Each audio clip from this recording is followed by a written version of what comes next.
57세의 박선영은 동네 문화센터에서 서예를 가르치는 강사였다.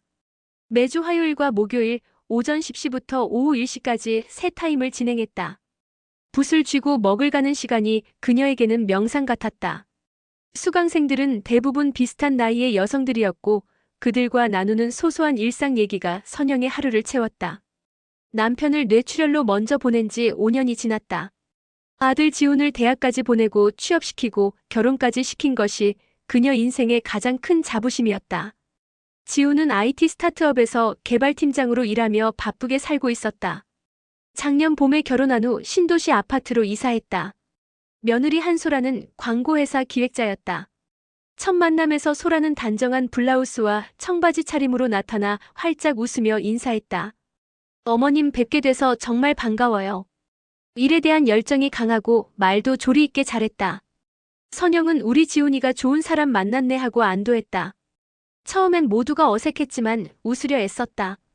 결혼 준비 과정에서 선영은 조심스럽게 의견을 냈고 소라는 어머님 말씀이 맞는 것 같아요라며 고개를 끄덕였다.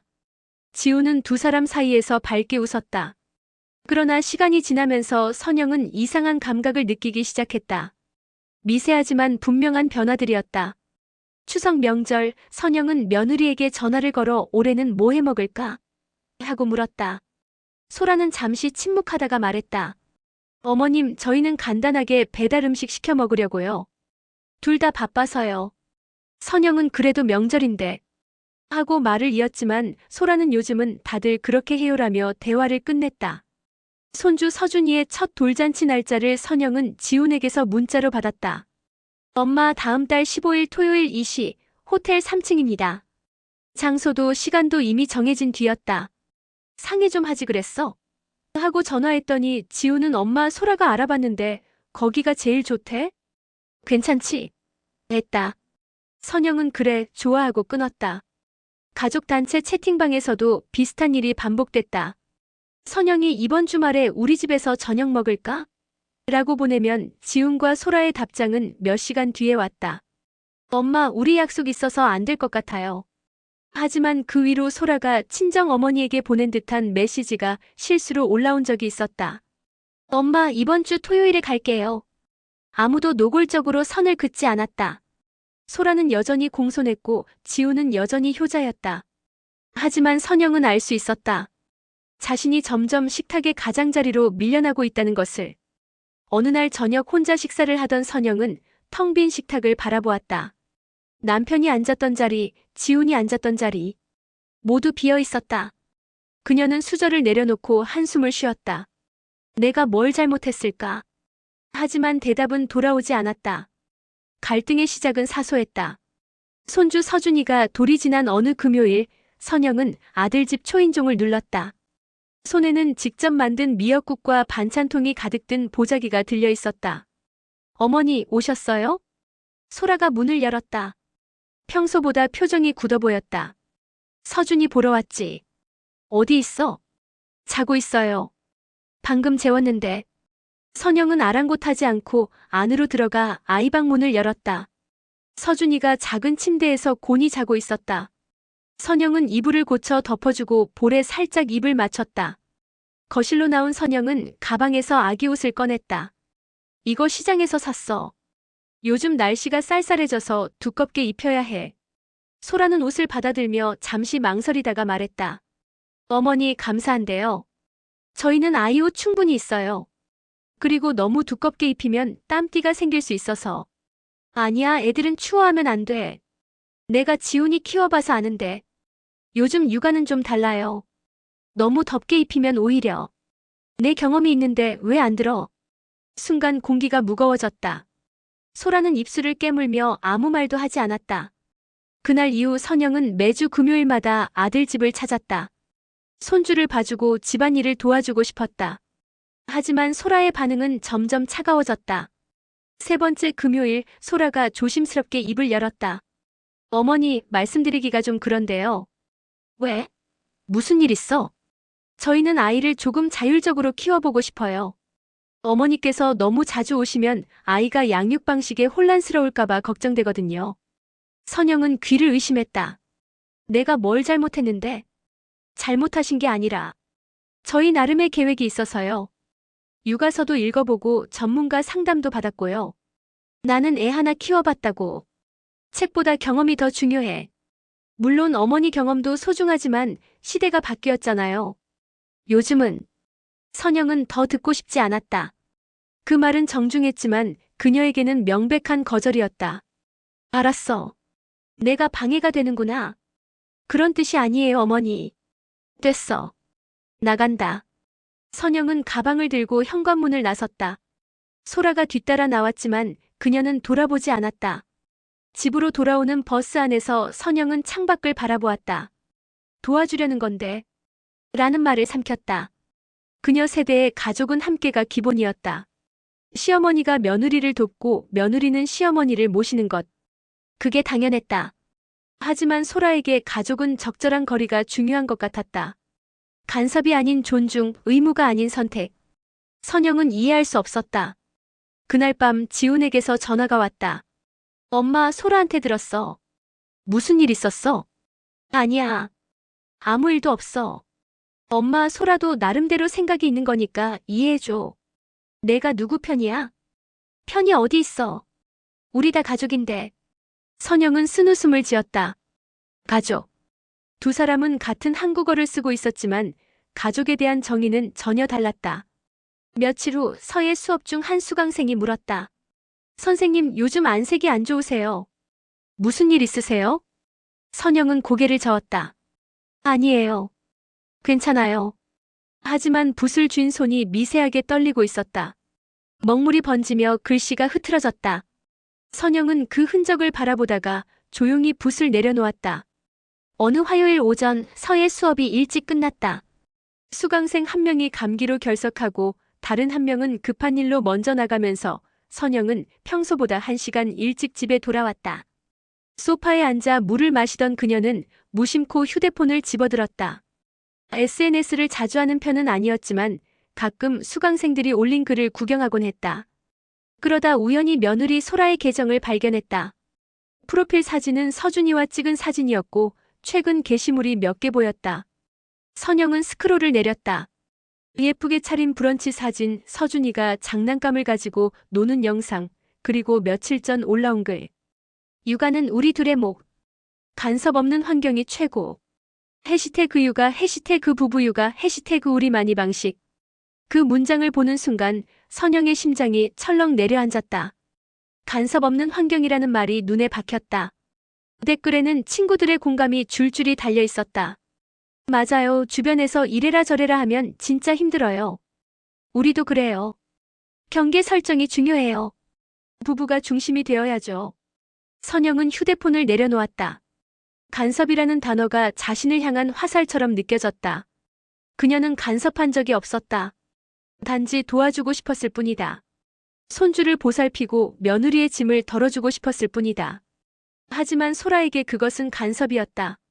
그날 저녁 선영은 참지 못하고 아들 지훈에게 전화를 걸었다.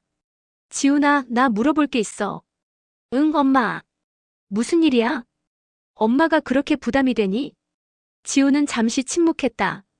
배경으로 아이 울음소리가 들렸다. 갑자기 왜 그래? 소라가 SNS에 올린 거 봤어. 간섭 없는 환경이 최고래. 엄마, 그건 나를 두고 한 말 맞지? 솔직하게 말해봐.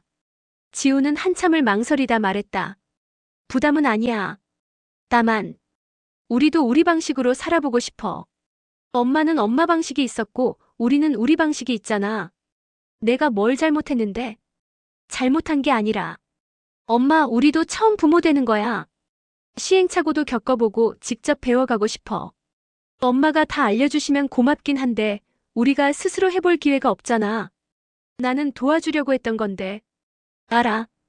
그래서 더 미안해. 하지만 엄마 이해해줘. 소라도 힘들어해. 소라가 힘들어. 나는? 엄마도 힘드시겠지. 근데 지금은 우리가 조금 멀어져야 할 것 같아. 그 말은 사실이었다. 지훈의 입장에서는 합리적인 판단이었다. 하지만 선영에게는 이제 엄마는 필요 없다는 선언처럼 들렸다. 알았어. 선영은 더 말하지 않고 전화를 끊었다. 휴대폰 화면이 꺼지면서 거실이 어두워졌다. 그녀는 전화기를 손에 쥔 채 한참을 서 있었다. 창밖을 보니 이웃집 불빛이 환하게 켜져 있었다. 거실에서 웃음소리가 들리는 것 같았다. 자신의 집만 유난히 조용했다. 부엌으로 가서 냉장고를 열었다. 어제 만든 반찬이 그대로 남아 있었다. 지훈에게 갖다 주려고 많이 만들었는데 이제는 가져갈 곳이 없었다. 선영은 밥상을 차렸다. 혼자 먹기에는 너무 많았지만 습관처럼 3가지 반찬을 꺼냈다. 수저를 들었지만 입맛이 없었다. 내가 뭘 잘못했지? 텅 빈 식탁을 바라보며 선영은 중얼거렸다. 하지만 대답은 돌아오지 않았다. 벽시계 소리만 똑딱똑딱 울릴 뿐이었다. 그날 밤 선영은 잠을 이루지 못했다. 천장을 바라보며 소라의 글이 계속 떠올랐다. 간섭 없는 환경이 최고.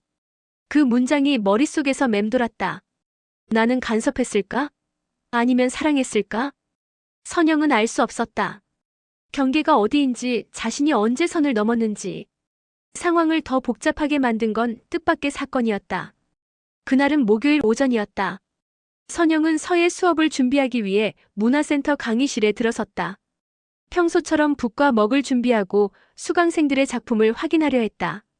그런데 갑자기 눈앞이 빙글빙글 돌기 시작했다. 선생님 괜찮으세요? 한 수강생이 다가왔지만 선영은 대답할 수 없었다. 다리에 힘이 풀리며 그대로 바닥에 주저앉았다. 의식은 있었지만 몸이 말을 듣지 않았다. 119 구급차가 도착했고 선영은 근처 종합병원 응급실로 실려갔다. 문화센터 직원이 지훈에게 연락했고 지훈은 회사에서 급히 나와 병원으로 달려왔다. 엄마! 지훈이 응급실 침대 옆에 섰을 때 선영은 겨우 눈을 떴다. 괜찮아. 그냥 좀 어지러웠을 뿐이야. 무슨 소리야? 쓰러지셨다며. 의사가 설명했다. 큰 병은 아니었다. 다만 혈압이 불안정하고 극심한 피로와 스트레스가 누적된 상태였다. 최근에 무슨 일이 있으셨나요? 의사가 물었지만 선영은 고개를 저었다. 검사를 위해 하루 입원하기로 했다. 병실로 옮겨진 선영은 창밖을 바라보며 누워 있었다. 지우는 옆에서 조용히 휴대폰으로 소라에게 연락하고 있었다. 1시간쯤 지났을까? 병실 문이 열리며 소라가 들어왔다.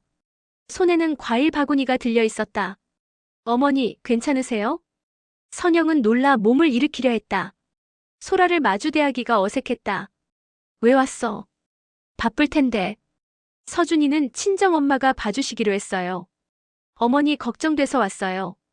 소라는 침대 옆 의자에 앉았다. 지우는 자리를 비워주겠다며 병실을 나갔다. 둘만 남자 침묵이 흘렀다.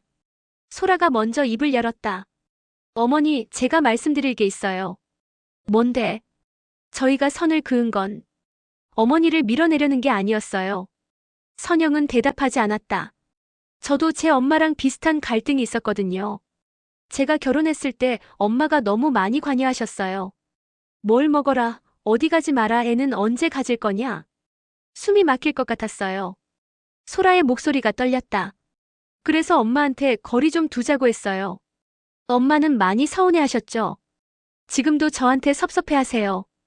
근데 저는 제 선택이 옳다고 생각했어요. 우리 부부가 중심이 되어야 한다고 믿었으니까. 그래서 나한테도 똑같이 한 거니? 아니에요. 어머니는 제 엄마랑 달라요. 어머니는 강요하지 않으세요. 그냥 도와주고 싶어 하시는 거 알아요. 근데 저는 그게 두려웠어요. 선영은 처음으로 며느리의 얼굴을 제대로 바라봤다. 피곤에 지친 젊은 여자의 눈에는 두려움이 담겨 있었다. 나도 제 엄마처럼 될까봐 무서웠어요. 내가 누군가에게 짐이 될까봐. 그래서 먼저 거리를 두려고 했어요. 근데 그게 어머니한테 상처가 됐나 봐요. 소라가 고개를 숙였다. 죄송해요. 제가 너무 방어적이었어요. 그 순간 선영은 깨달았다. 소라 역시 좋은 엄마가 되기 위해 애쓰는 사람이었다는 것을. 자신의 과거와 싸우면서 새로운 방식을 찾으려 노력하는 사람이었다는 것을. 나도 미안해. 선영이 작게 말했다. 나도 내 입장을 생각 안 했어. 그냥 내 방식이 맞다고 생각했지. 아니에요. 어머니 방식도 틀린 게 아니에요. 저랑 다를 뿐이에요. 둘은 잠시 말없이 앉아 있었다. 창밖으로 오후 햇살이 들어왔다. 병실은 여전히 조용했지만 더 이상 무겁지 않았다. 소라가 과일 바구니에서 사과를 꺼내 깎기 시작했다. 어머니, 사과 드실래요? 선영은 고개를 끄덕였다. 소라가 건넨 사과 한 조각을 받아 물었다. 서준이는? 잘 있어요. 어머니 빨리 보고 싶어 할 거예요. 그래? 네. 할머니 하면서요. 선영의 입가에 미소가 번졌다. 작지만 따뜻한 미소였다. 퇴원 후 일주일이 지났다. 선영은 아들 부부를 집으로 초대했다. 문자를 보낼 때 손이 떨렸다. 이번 주말에 집에 올래? 밥 먹자. 지훈의 답장은 금방 왔다. 엄마, 토요일 저녁에 갈게. 토요일 오후 선영은 장을 보러 시장에 갔다. 예전처럼 큰 상을 차리지 않기로 했다. 대신 지훈이 좋아하던 된장찌개와 김치전, 그리고 간단한 나물 몇 가지만 준비했다. 손주 서준이를 위해 과일도 조금 샀다. 저녁 6시 초인종이 울렸다. 지훈과 소라 그리고 유모차에 탄 서준이가 왔다. 어머니, 안녕하세요. 소라가 환하게 웃으며 인사했다. 예전처럼 어색하지 않았다. 어서 와. 들어와. 식탁은 소박했다. 거창한 음식도 넘치는 반찬도 없었다. 하지만 그 위에 작은 카드 한 장이 놓여 있었다. 선영이 손수 붓글씨로 쓴 것이었다. 지훈이 카드를 집어들고 소리내어 읽었다. 나는 너희 삶의 손님으로 머무르겠다. 필요할 때 문을 두드려줘. 지훈은 말없이 고개를 숙였다. 소라는 눈시울을 붉혔다. 어머니, 괜찮아. 내가 생각을 많이 해봤어. 너희는 너희 방식대로 살아야 해. 나는 그걸 존중할게. 엄마, 미안해. 미안할 거 없어. 나도 배웠어. 가족이라고 해서 다 똑같을 순 없다는 거. 저녁 식사는 평온했다. 서준이가 밥알을 흘리며 웃었고 지우는 어릴 적 이야기를 꺼냈다. 소라는 조심스럽게 육아 고민을 털어놨다. 요즘 밤에 잘 안 자려고 해서 힘들어요. 그럴 땐 낮잠을 줄여봐. 나도 지훈이 키울 때 그랬어. 아, 그렇게 해볼게요. 예전 같았으면 선영은 내가 가서 봐줄까? 했을 것이다. 하지만 이번엔 조언만 했다. 그리고 소라가 스스로 선택하도록 기다렸다. 식사를 마치고 소라가 설거지를 도왔다. 부엌에서 둘이 나란히 서서 그릇을 닦는 동안 선영이 조용히 물었다. 소라야, 나한테 바라는 게 뭐야? 소라는 잠시 생각하더니 대답했다. 그냥 어머니가 건강하셨으면 좋겠어요. 그리고 가끔 이렇게 만났으면 좋겠어요. 부담 없이요. 알았어. 그렇게 할게. 그날 이후 선영은 더 이상 매주 아들 집을 찾아가지 않았다. 대신 한 달에 한 번 미리 약속을 정해 만났다. 명절에는 함께 모였지만 선영이 모든 준비를 떠안지 않았다. 소라가 할 수 있는 부분은 맡기고 지훈도 분담했다. 신기하게도 거리를 두자 오히려 연락은 더 잦아졌다. 소라가 먼저 전화를 걸어 어머니, 서준이가 오늘 처음 걸었어요. 하며 영상을 보냈다. 선영은 화면 속 손주를 보며 웃었다. 할머니. 서준이가 영상통화로 처음 할머니를 불렀을 때 선영은 눈물이 날 뻔했다. 억지로 만든 관계가 아니라 자연스럽게 이어진 순간이었다. 어느 목요일 오후 서예 수업을 마친 선영은 붓을 정리하며 생각했다. 가족은 붙잡아야 유지되는 관계가 아니라 각자의 문턱을 존중할 때 오래 이어지는 관계라는 것을. 서운함과 외로움은 완전히 사라지지 않았다. 여전히 손주를 자주 보고 싶었고 아들 목소리를 더 듣고 싶었다. 하지만 이제 그것이 배제의 증거가 아니라는 걸 알았다. 그것은 여전히 연결되고 싶다는 마음의 다른 이름이었다. 선영은 새화선지를 펼치고 붓을 들었다. 먹을 갈아 천천히 글씨를 써내려갔다. 사랑은 가까이에서만 전해지는 것이 아니다. 붓끝이 종이 위를 미끄러졌다. 글씨는 예전보다 더 부드러웠다. 힘을 빼자 오히려 획이 더 단단해졌다. 관계도 그런 것 같았다. 억지로 이어붙이는 것이 아니라 천천히 서로의 속도에 맞춰 다시 써내려가는 것. 그렇게 만들어진 글씨가 더 오래 남는다. 선영은 붓을 내려놓고 작품을 바라보았다. 완벽하지 않았다. 번진 곳도 있고 삐뚤어진 부분도 있었다. 하지만 그게 진짜였다. 창밖으로 봄바람이 불어왔다. 선영은 창문을 열고 깊게 숨을 들이마셨다. 이제는 괜찮았다. 혼자여도 함께여도 괜찮았다.